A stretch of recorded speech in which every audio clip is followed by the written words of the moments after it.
Hi hello నమస్తే welcome to I dreams. నేను మీ Madhuri. Sugar వ్యాధి మనకి ఇప్పుడు తరచూ కూడాను 30 ఏళ్ళు నిండిన వాళ్ళలో ఎక్కువగా బాధిస్తున్న వ్యాధి. మరి ఈ వ్యాధిని నియంత్రించుకోవచ్చా? ఒకవేళ వచ్చిన తర్వాత దీన్ని ఎలా కంట్రోల్ చేసుకోవాలి? ఎటువంటి మెడిసిన్స్ యూస్ చేసుకోకుండా ఆ మెడిసిన్స్ని ఆపి, అంటే మెడిసిన్స్ ఎవరైతే యూస్ చేస్తున్నారో ఆ మెడిసిన్స్ ఆపి, లేదు అంటే కంప్లీట్గా మెడిసిన్స్ని పక్కన పెట్టి ఎలా ముందుకెళ్ళాలి? అలాగే ఇంట్లోనే మనకు దొరికిన చిన్న చిన్న వస్తువులతో మనకి షుగర్కి ట్రీట్మెంట్ మనం ఇంట్లోనే ఎలా చేసుకోవాలి, ఇవన్నీ చెప్పడానికి డాక్టర్ శ్రీఎల్ వెంకట్రావు గారు మనతో పాటు ఉన్నారు. ఆయన అడిగి తెలుసుకుందాం. నమస్తే సార్. నమస్తే డాక్టర్ గారు, షుగర్ వ్యాధి ఇప్పుడు 30లో పడ్డారు అంటే వాళ్ళకి మ్యాక్సిమంగా కనిపిస్తున్న ఒక వ్యాధి. అది ఏంటి అంటే జీవనశైలిలో బీపీ షుగర్లు ఎలా అయిపోయాయి అంటే ఒక బీపీయా షుగరా ఓకే అది కామన్, జలుబు దగ్గు ఎలా వస్తుందో అవి కూడా అంత కామన్ అయిపోయాయి. కాకపోతే అవి లాంగ్ టర్మ్లో మనిషి శరీరం పైన, మనిషి ఆరోగ్యం పైన తీవ్ర ప్రభావం చూపిస్తున్నాయి. మరి అయితే షుగర్ వ్యాధికి సంబంధించి మనకి రివర్స్ షుగర్ని ఎలా చేసుకోవాలి, అలాగే షుగర్ వ్యాధిని ఒక్కసారి మనం డయాగ్నోస్ చేసిన తర్వాత దానికి ఎలాంటి రెమెడీస్ యూస్ చేయాలంటారు? షుగర్ అనేది అది అసలు జబ్బే కాదు, మనం కొనుక్కు తెచ్చుకుందే. మన పూర్వీకులు ఒక తరం ముందుకెళ్తే చక్కగా నడిచేవారు. ఆటోలు లేవు, బస్సులు లేవు, నడిచేవారు. నడిచినంతకాలం షుగర్ లేదు కదా. పోయి నడుస్తూ నాకుతో పాటు సైకిల్ దొక్కేవారు. అసలు ఇప్పుడు ఎవరైనా సైకిల్ దొక్కేవాళ్ళు ఉన్నారా? గ్రామాల్లో కానీ పట్టణాల్లో కానీ ఎవరైనా సైకిల్ దొక్కేవాళ్ళు ఉన్నారా? అంతే. ఎక్కడము చివరికి రైతులు, వ్యవసాయ కూలీలు కూడా ఇంటి దగ్గర బయలుదేరి పొలం గట్టు దాకా బైక్ మీద వెళ్ళటం, ఇంకా ధనిక వర్గాలు అయితే కారులో వెళ్తాం. మరి ఇంకా వ్యాయామం ఎక్కడుంది? అంటే మనం కొనుక్కు తెచ్చుకుంది కదగా. వ్యవసాయ కూలీలు గతంలో ఇంటి దగ్గర నుంచి పొలం వరకు నడిచి వెళ్ళేవారు. ఈ రోజున వ్యవసాయ కూలీలు ఏమంటున్నారు? అయ్యా ఆటో పెట్టండి, ఆటోలో ఎక్కొస్తామంటున్నారు. అంటే పొలం దాకా ఊరి నుంచి వాళ్ళ ఇంటి నుంచి ఆటోలో, ఆటో కాకపోతే ట్రాక్టర్ పెట్టమంటున్నారు. ట్రాక్టర్ దాంట్లో టైలర్లో ఎక్కి వెళ్తున్నారు, నడకలేదు. కనుక ఒకప్పుడు షుగర్ అంటే ఇదేదో ధనిక వర్గాలకు మాత్రమే వచ్చేది అనుకున్నారు. ఇవాళ కడు పేదలకి, నిరుపేదలకి, కూలీలకు, వ్యవసాయ కార్మికులకు వస్తూ ఉంది. ఎందుకంటే ఇవాళ అంటే పనులు చేయటంలా 30 ఏళ్ళోళ్ళే కాదు సార్, అంతకన్నా తక్కువ ఉన్న ఏజ్ ఉన్న వాళ్ళకి కూడాను ఇప్పుడు షుగర్ అనేది కనిపిస్తుంది. అంటే గరిష్టంగా 30 ఏళ్ళు అనేది ఒక ప్రామాణికం. ఇప్పుడు శ్రామిక వర్గానికి రాదు, ఇది పేదవాళ్ళ జబ్బు కాదు, అబ్బా కోటీశ్వర్ల జబ్బు అనుకునేవారు, అందుకే షుగర్ అనేవారు. ఇప్పుడు ఏమైంది? మరి కూలి పని చేసుకునే వాళ్ళకు కూడా వస్తుంది. ఎందుకు వస్తుంది? ఇంతకుముందు ఏదైనా తవ్వాలంటే చేతిలో పార ఉండేది, పలుగు ఉండేది, గడ్డపార పలుగు ఉండేది. ఇవాళ బరువులు మోసేవారు. ఇప్పుడు ఏమీ లేదు, బరువులు ఎత్తాలంటే మిషను, చేత్తో బరువులు ఎత్తే పని లేదు. వ్యవసాయ పనులన్నీ కూడా యాంత్రీకరణ జరిగింది. అందువల్ల మనము శారీరక శ్రమ లోపించటం వల్ల ఈ షుగర్ ఎక్కడ చూసినా, ఏ ఇంట్లో చూసినా, పట్టణాలు లేదు, నగరాలు లేదు, ధనిక వర్గాలు, పేద వర్గాలు అందరికి వచ్చేస్తూ ఉంది. ఈ షుగర్ వ్యాధి బరువు అధికంగా ఉన్న వాళ్ళకి వస్తుంది. ఓకే. కనుక బరువుకి షుగర్కి లింక్ ఉంది. బరువు అధికంగా ఉన్న ప్రతి ఒక్కరూ కూడా థైరాయిడ్ గ్రంథి ఏమైనా సరిగా పనిచేస్తుందా లేదా తెలుసుకోవాలి. కనుక thyroid test T3, T4, TSH అనే పరీక్ష విధిగా చేయించుకుని, థైరాయిడ్ లోపం ఉన్నప్పుడు థైరాయిడ్ ట్యాబ్లెట్లు వాడితే బరువు తగ్గుతారు. అంటే డయాబెటిక్స్ ఉన్న వాళ్ళందరికీ థైరాయిడ్ వచ్చే అవకాశాలు ఉంటాయంటారా సార్? అంటే ఇప్పుడు ఎట్లయితే షుగరు, బీపీ అన్నదమ్ములో బరువు అధికంగా ఎవరైనా ఉన్నా చాలామంది చెప్తారు, నేను గుప్పిడి అన్నమే తింటానండి, ఇంతలా ఉన్నానేంటి అంటారు. గుప్పిడి అన్నము ఇంతలా ఉండడానికి కారణం ఏంటంటే థైరాయిడ్ గ్రంథి సరిగా పనిచేయటం లేదు. ఓకే. కనుక బరువు తగ్గటం అనేది షుగర్ నియంత్రణకు చాలా కీలకము. థైరాయిడ్ చేయించాం, నార్మల్ ఉంది, దాంట్లో సమస్య లేదు. అప్పుడు బరువు తగ్గడానికి ప్రకృతి ప్రసాదించిన మహాబీర విత్తనాలు అని ఉన్నాయి. ఇవి వన తులసి గింజలు. రాత్రిపూట ఒక స్పూను గింజలను గ్లాసు నీళ్ళల్లో నానబెట్టి రాత్రంతా నానిన తర్వాత ఉదయం పరగడుపున ఈ గింజలు నీళ్లు కలిపి తాగేస్తే చక్కగా బరువు తగ్గుతారు. బరువు తగ్గితే నిదానంగా షుగర్ కూడా తగ్గిపోతుంది.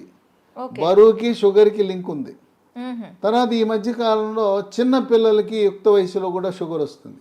అవును. దాన్ని టైప్ 1 డయాబెటీస్ అంటారు. ఆ టైప్ 1 డయాబెటీస్ అనేది మందులు లేకుండా దాన్ని నియంత్రించడం కష్టం. ఓకే. చిన్న వయసులో వచ్చే షుగర్ వ్యాధికి ఇన్సులిన్ తప్పదు. అది ఇన్సులిన్ ఆధారిత షుగర్ అంటారు. అయితే అదృష్టవశాత్తు 100 మందికి షుగర్ ఉంటే 90 మందికి ఈ టైప్ 2 డయాబెటీస్ అంటే 40 ఏళ్ళు దాటి బరువు ఎక్కువ ఉన్న వాళ్ళకి వస్తూ ఉంటుంది. ఓకే. ఆ విధంగా బరువు నియంత్రణ ముఖ్యం. ఆహార నియమాలు. మ్మ్. 1983లో అన్న ఎన్టీ రామారావు ముఖ్యమంత్రి కాకముందు ఉత్తరాంధ్రలో, రాయలసీమలో, తెలంగాణలో ప్రజలంతా ఏం తినేవారు? రైస్. రాగి, జొన్న, సజ్జ, కొర్రలు, అరిగెలు, సామెలు, ఊదలు. ఇవి తిన్నంత కాలము ఈ షుగర్ వ్యాధి అడ్రస్ ఉండేది కాదు. మ్మ్.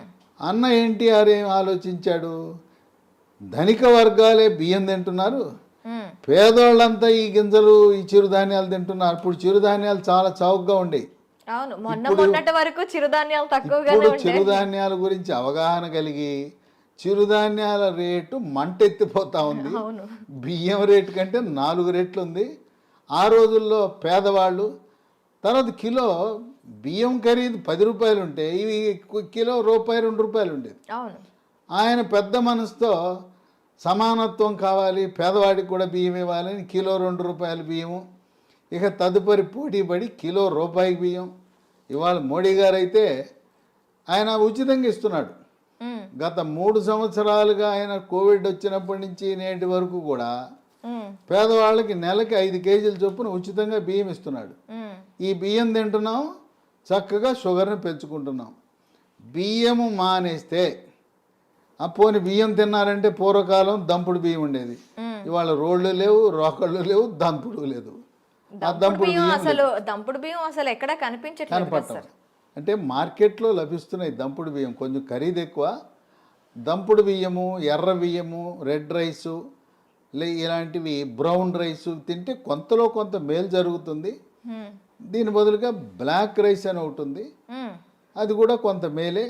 అసలు అన్నం మానేస్తే షుగరే ఇంక మన జోలికే రాదు. మ్మ్. తర్వాత కొంతమంది పాపం తెలవక నాకు షుగర్ వచ్చింది అందుకని అన్నం మానేసి గోధుమల జోలికి వెళ్ళానంటారు. గోధుమ రొట్టె వేసుకుంటున్నా, గోధుమ అన్నం తింటున్నా, గోధుమ రవ్వతో ఉప్మా చేసుకున్నా అన్న. మ్మ్. గోధుమల వల్ల షుగర్ ఇంకా పెరిగిపోతుంది.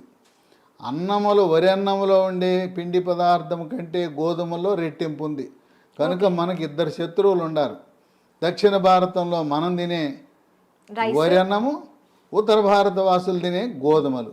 ఈ 2 మన దేశంలో ఎక్కువ మంది తినేది ఇదే. మ్మ్. పేద, ధనిక అన్ని వర్గాలు తినేది. ఈ రెండింటినీ మానేసి రాగి, జొన్న, సజ్జ, కొర్రలు, అరిగెలు, సామెలు, ఊదలు జావరూపాన అన్నమో లేదు పిండి చేసి పుల్కాలు, రొట్టెలు చేసుకుని తింటే మ్మ్. షుగర్ పరారవుతుంది, అసలు షుగరే రాదు. ఓకే. కనుక మనం తీసుకునే ఆహార నియమాలు అనేది చాలా ముఖ్యం. ఇక వీటితో పాటు వ్యాయామం చేయాలి. నడక ముఖ్యం. యోగా, ప్రాణాయామము, ధ్యానము, నడక. ఇప్పటికైనా షుగర్ ఉన్నవాళ్ళు మీకు బైక్ ఉండొచ్చు కాక, కారు ఉండొచ్చు కాక, ఉన్న ఒక సైకిల్ కొనండి, కొత్త సైకిల్ ఒకటి కొని తొక్కండి.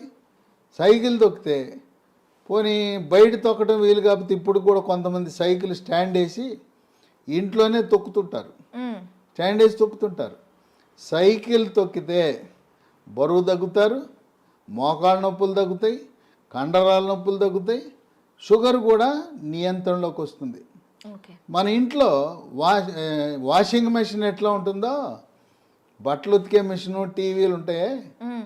గేజర్ ఉంటుంది, అట్టాగే వెయింగ్ మెషిన్ కూడా ఉండాలి. ప్రతిరోజు ఇంట్లో ఉన్న ప్రతి ఒక్కరు కూడా బరువు చూసుకోవాలి. ఇది ఎక్కడ కనపడదు. మ్మ్. వాషింగ్ మెషిన్ కొన్నవాళ్ళు వెయింగ్ మెషిన్ ఎంత ఉంటుంది చూడండి. వెయింగ్ మెషిన్తో మరీ ముఖ్యంగా షుగర్ ఉన్నవాళ్ళు వెయింగ్ మెషిన్ తప్పనిసరి. దాంతోపాటు ప్రతిరోజు మన షుగర్ ఎంత ఉందో చూసుకునే చిన్న పెద్ద ఖరీదు ఉండదు, ₹700. గ్లూకోమీటర్ అనే పరికరము, దాంతో చూసుకోవాలి. అట్లాగే షుగర్ నియంత్రణ గత 3 నెలలుగా ఎలా ఉన్నది అని చేసే ఒక పరీక్ష ఉన్నది, దాని పేరు HbA1c పరీక్ష. ఆ పరీక్ష 3 నెలలకు ఒకసారి చేసినప్పుడు 7 కంటే తక్కువ ఉంటే నియంత్రణ బాగున్నది అని అర్థమవుతుంది. ప్రతి మంత్లో కూడా చేస్తారా సార్ ఇది? కాదు, 3 నెలలకు ఒకసారి చేయాలి. ఓకే. ప్రతి నెల అవసరం లేదు, 3 నెలలకు ఒకసారి. మా ఇంటి పక్కనే ల్యాబొరేటరీ ఉందని గ్లూకోమీటర్ కొంట మాత్రం మానకూడదు. మన ఇంటి పక్కన ల్యాబొరేటరీ ఉంటే HbA1c పరీక్ష చేయించుకోండి. ఈ చిరుధాన్యాల గురించి చెప్పాను. చిరుధాన్యాలతో చేసే బిస్కెట్లు, చాక్లెట్లు అందుబాటులోకి వచ్చినాయి. లీ హెల్త్ అనే కంపెనీ వాళ్ళు మిల్లీ కుక్కీస్ అని బిస్కెట్లు తయారు చేశారు. ఓకే. ఇవి 3 పూట్ల 3 తినచ్చు. ఈ బిస్కెట్లు తింటే షుగర్ పెరగదు. అట్లాగే చాక్లెట్ రూపాన మిల్లీ న్యూట్రీ బార్ అని, ఇవి తయారు చేసేది కేంద్ర ప్రభుత్వ అధీనంలో ఉండే సంస్థ, మార్కెటింగ్ చేసేది లీ హెల్త్ అనే కంపెనీ. ఓకే. ఇవి కూడా షుగర్ ఉన్న వాళ్ళు తినటం చాలా మేలు జరుగుతుంది. ఇవి కావాల్సిన వాళ్ళకి ఒక నంబర్ ఇస్తాను, వాళ్ళకి ఫోన్ చేయండి. 9502897374. ఓకే. 9502897374. ఓకే. కనుక ఈ చిరుధాన్యాలు ఈరోజు మనకు చాలా కీలక పాత్ర పోషిస్తున్నాయి. చిరుధాన్యాలు నమ్ముకోండి, షుగర్కి అసలు మందులు అవసరం లేదు. అయితే ఇంట్లో మనకి ఏమైనా ఉన్నాయా సార్ చిట్కాలు? ఇంట్లో చిట్కాలు ఉన్నాయి. మీకు ఎవరైనా మీకు కొన్ని లక్షణాలు కనపడినప్పుడు ఒంటి మీద నల్లటి రంగు, మెడ ముందు బాగా నల్లగా అవుతుంది, లేదా కంటి మీద రెప్పల మీద కురుపులు, మూత్రంలో చీమకణాలు, మహిళలకైతే తరచుగా వైట్ డిశ్చార్జ్ తెలిపోవటం, ఇలాంటి లక్షణాలు కనపడి షుగర్ పరీక్ష ఏమి తినకుండా చేయించినప్పుడు షుగర్ మొట్టమొదటిసారిగా బయటపడితే మీరేమి నిరాశ నిస్పృహకు గురవద్దు. అసలు ముందు డాక్టర్ రాసేస్తాడు, పేజీ నిండా రాసేస్తాడు మందులు, రాంచుకోండి.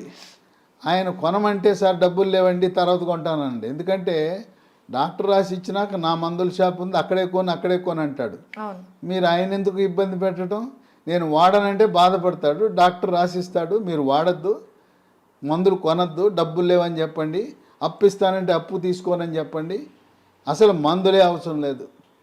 టైప్ 2 డయాబెటీస్ కొత్తగా బయటపడితే మందులు లేకుండా నియంత్రించవచ్చు. బరువు తగ్గండి, ఆహార నియమాలు పాటించండి. నేను చెప్పినట్టుగా అన్నముకి గోధుమలకు స్వస్తి పలికి మనం కేవలం చిరుధాన్యాలు మాత్రమే వాడుతూ ఇంట్లో వాడుకోవటానికి 10 రకాల గృహ వైద్యాలు, చిట్కా వైద్యాలు, హోమ్ రెమెడీస్ ఉన్నాయి. 10 అవసరంలా. మీకు నచ్చినవి మెచ్చినవి 1, 2, 3 చూసుకోండి. మీకు ఏది బాగుంటే వాడండి. బ్రహ్మాండంగా ట్యాబ్లెట్లు లేకుండా, ఇన్సులిన్ లేకుండా 100కి 100 పాళ్ళు షుగర్ నియంత్రణ అవుతుంది. అంతేకాదు మాకు తెలవకుండా పిచ్చాళ్ళలాగా మేము మొదలెట్టేసామండి, డాక్టర్ గారు రాసి ఇచ్చాడు, గత 3 ఏళ్ళగా 4 ఏళ్ళగా మేము వాడుతున్నామంటే 5 సంవత్సరాలుగా ట్యాబ్లెట్ వాడుతున్న వాళ్ళకు కూడా షుగర్ని రివర్స్ చేయొచ్చు, డయాబెటీస్ని రివర్స్ చేయొచ్చు. ఇది వైద్య పరిశోధనలో నిర్ధారించడం జరిగింది. ఇక 15-20 ఏళ్ళు ఉంటే డోస్ తగ్గించవచ్చు, ట్యాబ్లెట్ల డోస్ తగ్గించవచ్చు, ఇన్సులిన్ డోస్ తగ్గించవచ్చు, కానీ పూర్తిగా మానలేం. గృహ వైద్యాలు 10 ఉన్నాయి. మొట్టమొదటిది తమలపాకు. తమలపాకు పొద్దున ఒక 2 తమలపాకులు, రాత్రి ఒక తమలపాకులు, ఉట్టిది నవలాలి, దాంట్లో ఏం వేసుకోకూడదు. ఇక 2 మెంతిపొడి. ఉదయం 1 స్పూను మెంతిపొడి, రాత్రి 1 స్పూను మెంతిపొడి నీళ్ళలో కలుపుకొని తాగాలి. మెంతులు రాత్రిపూట నానబెట్టి నానిన మెంతులను నవిలేస్తూ ఆ నీళ్ళను కూడా తాగుతారు కొంతమంది. ఇదే కాకుండా మెంతులు 250 గ్రాములు, వాము 100 గ్రాములు, నల్ల జీలకర్ర 50 గ్రాములు, ఈ 3టిని విడివిడిగా దోరగా వేయించి చల్లారిన తర్వాత 3టిని కలిపి మిక్సీలో వేయాలి. పొడిని ఒక సీసాలో పెట్టుకుని ఉదయం 1 స్పూను, రాత్రి 1 స్పూను, అంటే దీంట్లో వేయవలసింది మెంతులు 250 గ్రాములు, వాము 100, జీలకర్ర మామూలు జీలకర్ర కాదు, నల్ల జీలకర్ర 50 వాడితే కొంచెం చేదు ఉంటుంది కానీ బ్రహ్మాండంగా పనిచేస్తుంది. కేవలం మెంతిపొడే కాకుండా ఈ మూడు కలిపితే ఇక ఏ ట్యాబ్లెట్ అవసరమే ఉండదు. ఓకే. ఇక 3 ఇన్సులిన్ మొక్కలు దొరుకుతాయి. ఉదయం 1 కానీ 2 కానీ మీ అవసరాన్ని బట్టి గ్లూకోమీటర్ పరీక్షను బట్టి ఉదయం 1, 2 ఆకులు, రాత్రి 2 ఆకులు నవిలేయటమే. ఇంట్లో మొక్కలు పెట్టుకోండి, కుండీలో కూడా పెట్టుకోవచ్చు. ఓకే. నేల లేకపోయిన వాళ్ళు, అపార్ట్మెంట్ వాళ్ళు కూడా కుండీలో పెట్టుకోండి, ఇన్సులిన్ మొక్కను పెంచుకోండి. అవి మీ షుగర్ని నియంత్రిస్తాయి. ఇక 4, మన గ్రామాల్లో ఎక్కడ చూసినా జామ ఆకులు ఉంటాయి, జామ చెట్లు ఉంటాయి. జామ ఆకులు ఒక 8 ఆకులు తీసుకుని ఓ 1/2 లీటర్ నీళ్లు తీసుకుని దాన్ని గ్యాస్ స్టవ్ మీద పెట్టి మూత పెట్టి సిమ్లో పెట్టి 1/2 గంట కాయాలి. జామ ఆకుల రసం నీళ్ళలోకి దిగి తెల్లగా ఉండే నీళ్లు కొంచెం గోధుమ రంగులోకి మారుతాయి. అవి ఉదయము రాత్రి జామ ఆకుల ఈ రసాన్ని తాగితే బ్రహ్మాండంగా నియంత్రించబడుతుంది. ఇక 5 జామ ఆకులు ఎలా వాడామో, మామిడి ఆకులు 8 జామ ఆకులు బదులు 8 మామిడి ఆకులు ఉదయము రాత్రి వాడండి. ఇంకొక వరుస ఏంటంటే సోమవారం నాడు మీరు జామ ఆకులు వాడితే మంగళవారం మామిడి ఆకులు, రోజు మార్చి రోజు ఒక ఆకు వాడుతూ ఉండండి. లేదు ఇంకా కావాలంటే 3వ రోజు ఇన్సులిన్ ఆకులు వాడండి. ఇంకా నేను చెప్పాల్సిన అవసరం లేదు. ఒకసారి మీకు సూచిస్తే నాకంటే ఎక్స్పర్ట్లు మీరు ఈ చిట్కాలను ఎలా వాడాలి అనేది నేను చెప్పాల్సిన అవసరం లేదు. మీరే ఇంకా 10 మందికి చెప్పగలుగుతారు. ట్యాబ్లెట్ అవసరం లేదు. చిట్కాల గురించి మీరే ఇంకా మీ స్వీయ అనుభవాన్ని 10 మందికి పంచివ్వగలుగుతారు. ఇక 6 కాకరకాయ. కాకరకాయ రసము ఉదయము రాత్రి కొన్ని సందర్భాల్లో కాకరకాయ దొరకవు సీజన్ బట్టి. కాకరకాయ రసం కూడా షుగర్ని బాగా నియంత్రిస్తుంది. కాకరకాయ దొరకకపోతే హిమాలయ కంపెనీ వాళ్ళు కరేలా అనే ట్యాబ్లెట్ తయారు చేశారు కాకరకాయ నుంచి. ఉదయం 1 ట్యాబ్లెట్, రాత్రి 1 ట్యాబ్లెట్ వేసుకోవచ్చు. అమ్మో మెంతిపొడి నేను తినలేకపోతున్నానండి, చేదుగా ఉంటుందని అనే వాళ్ళకి ఇదే హిమాలయ కంపెనీ వాడు మేతి అని ఒక ట్యాబ్లెట్ తయారు చేశాడు. దాని పేరు మేతి. కంప్లీట్గా మనకి ఆయుర్వేద ప్రోడక్ట్స్ ఇవి. అది పొద్దున 1 ట్యాబ్లెట్, రాత్రి 1 ట్యాబ్లెట్ మెంతుల నుంచి చేసిన ట్యాబ్లెట్ వేసుకుంటే షుగర్ నియంత్రణ జరుగుతుంది. ఓకే. ఇక 7 ఆకాశ పండు, షుగర్ బాదం, స్కై ఫ్రూట్. ఇవి భారతదేశంలో లక్షలాది మంది వాడుతున్నారు.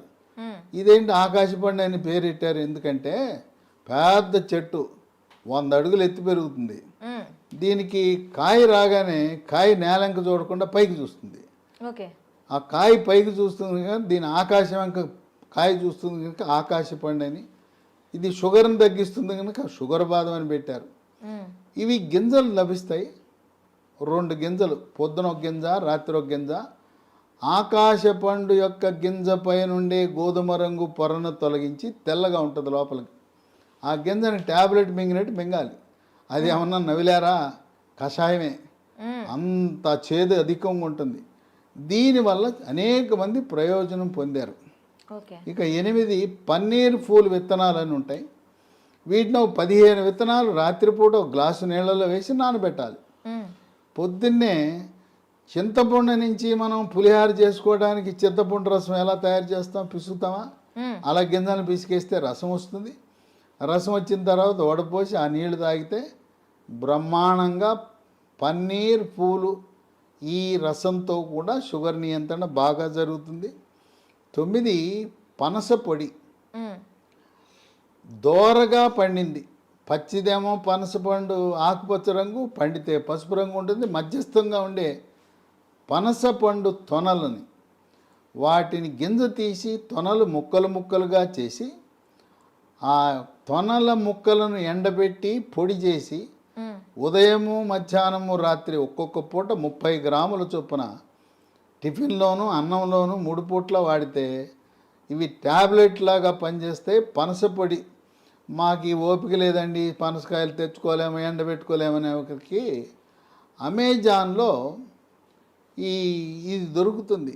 దీన్ని జాక్ ఫ్రూట్ అంటారు. జాక్ ఫ్రూట్ 365 అనే బ్రాండ్తో పనస పొడి లభిస్తుంది. అది కొని వాడుకోవచ్చు. ఇక 10 వేప చెట్లు ఎక్కడ పడితే అక్కడ ఉంటాయి. వేప ఆకులు, వాటిని ఆకు నుంచి బెరడు నుంచి వేరు వరకు కూడా వేప ఆకుల వినియోగం ఉదయము రాత్రి వేప ఆకులు నవిలేస్తే. అంటే ఇక్కడ మనం ఒకటి గమనించాలి, షుగర్ తీగా ఉంటుంది కదా, దానికి తీయటి జబ్బు మనకు వచ్చింది, మన విరుగుడు ఏమేస్తున్నాం, చేదేస్తాం. తీయడానికి తీయని జబ్బుకి చేదు మందులు వేస్తున్నాం, చేదు చిట్కాలు వాడుతున్నాం. చూడండి, అన్నీ కూడా ఏది చూసినా చేదు కషం. అదేమో షుగర్ జబ్బు, షుగర్ని తీపిని చేదుతో విరుగుడు విధంగా మనం చేస్తున్నాం. కనుక షుగరు వచ్చిందని ఏమీ దిగులు పడద్దు.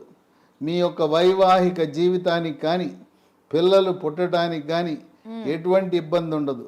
కొంతమందికి ఒక అనుమానం ఉంటుంది, అమ్మాయికి చిన్న వయసులోనే షుగర్ వచ్చిందంట, పెళ్లి చేసుకుంటే నా వారసులు పుడతారో లేదో అని అనుమానం ఉంటుంది.